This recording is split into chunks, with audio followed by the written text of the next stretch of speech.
বাংলাদেশে একটা নতুন রাজনৈতিক দল আত্মপ্রকাশ পেয়েছে, আমরা সেটা সকলেই জানি। 28শে ফেব্রুয়ারি এনসিপি, ন্যাশনাল সিটিজেন্স পার্টি অথবা বাংলাদেশ নাগরিক পার্টি। তো এই দলটা নিয়ে অনেক আলোচনা হচ্ছে, সমালোচনা হচ্ছে। তবে এই আলোচনা সমালোচনাগুলো এই দলটার জন্যই খুব বেশি প্রয়োজন, কারণ এই দলটার প্রতি মানুষের অনেক চাওয়া পাওয়া, অথবা বাংলাদেশের রাজনীতির চিন্তাধারা একটা পরিবর্তনের আশা করছে অনেকেই। কতটুকু পারবে কতটুকু পারবে না সেটা সময় বলে দিবে। আমার যতটুকু সংকীর্ণ জ্ঞান বা যতটুকু বাংলাদেশের ইতিহাস সম্পর্কে আমার সংকীর্ণ জ্ঞান, এই দলটা যেভাবে আত্মপ্রকাশ পেল বা তারা যেভাবে আত্মপ্রকাশ নিজেকে করলো, মেলে ধরলো এই বাংলাদেশের মানুষের সামনে, এইভাবে কোনো রাজনৈতিক দল এর আগে প্রকাশ পায়নি।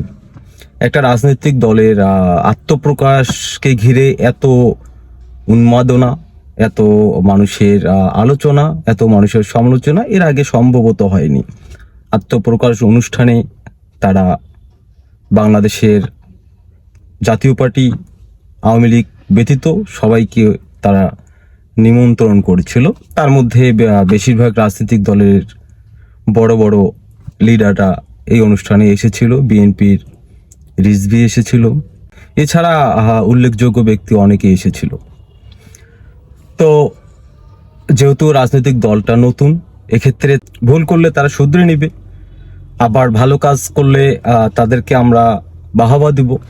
তবে হ্যাঁ, আলোচনা সমালোচনা আমরা যে দলেরই করি না কেন, বিএনপি, জামায়াত বা অন্যান্য দলের আলোচনা সমালোচনা যাই করি না কেন, আমাদেরকে ভেবে চিন্তে করতে হবে। আমি যদি বলি, আমি 14 সালের নির্বাচনে ভোট দিতে পারিনি। যদি আমার বাড়ি গ্রামে, ভোট দিতে যদি যেতে চেয়েছি বা আগ্রহ হয়েছে, ভোট দিতে যাওয়ার প্রয়োজন হয়নি, কারণ আমরা জানি যে ভোট দেওয়ার প্রয়োজন হয়নি। 18 সালের নির্বাচন, ভোট দেওয়ার প্রয়োজন হয়নি, কারণ আমার ভোট হয়ে গিয়েছে। আমি যদি পরিচিত কাউকে ফোন দিয়েছি, তাহলে বলেছে আসার দরকার কি, ঢাকা শহর থেকে ভোট তো হয়েই যাবে, তোর ভোট হয়েই যাবে। 24 সালের যে নির্বাচন, সেম, যে রাজনৈতিক দলটা এভাবে স্বৈরাচার হয়ে গেল। তো আমরা এনসিপিকে পছন্দ করি আর না করি, তাদেরকে আমরা দেখব তারা কিরকম রাজনীতি করে। এর আগে অনেক রাজনৈতিক দল রাজনীতি করছে, স্বৈরাচার হয়ে গিয়েছে, আমরা দেখেছি। এখন এনসিপি কেমন করে সেটাও দেখব।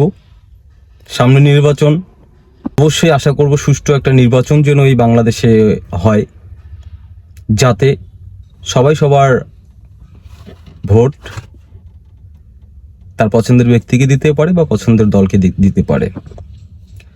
বর্তমানে বিএনপি, জামায়াত যেভাবে রাজনীতির ময়দানে বা রাজনীতির মাঠে একে অপরকে দোষারোপ করছে বা একে অপরকে গালিগালাজ করছে, আমার মনে হয় তাদের উচ্চ পর্যায়ের একটা বৈঠক হওয়া দরকার। কারণ বাংলাদেশের এই প্রেক্ষাপটে বিএনপি, জামায়াত বা অন্যান্য যত রাজনৈতিক দল আছে, সবাইকে ঐক্যবদ্ধ হয়ে কাজ করতে হবে। নির্বাচন অবধি সবাইকে হাতে হাত রেখে কাজ করতে হবে। তবে আমি চাচ্ছি বাংলাদেশের বৃহৎ দল বর্তমানে বিএনপি, এই দলটার অনেক দায়িত্ব, এই দলটার অনেক দায়িত্ব, সত্যিই দায়িত্ব, যেহেতু বাংলাদেশের বৃহৎ দল একটা। তো বিএনপির একটা দায়িত্ব নিয়ে কাজ করতে হবে। বিএনপি, জামায়াত, আরও যে দলগুলো আছে সেই দলগুলোকে দায়িত্ব নিতে হবে। ডক্টর ইউনূস স্যারের হাতকে শক্তিশালী করতে হবে।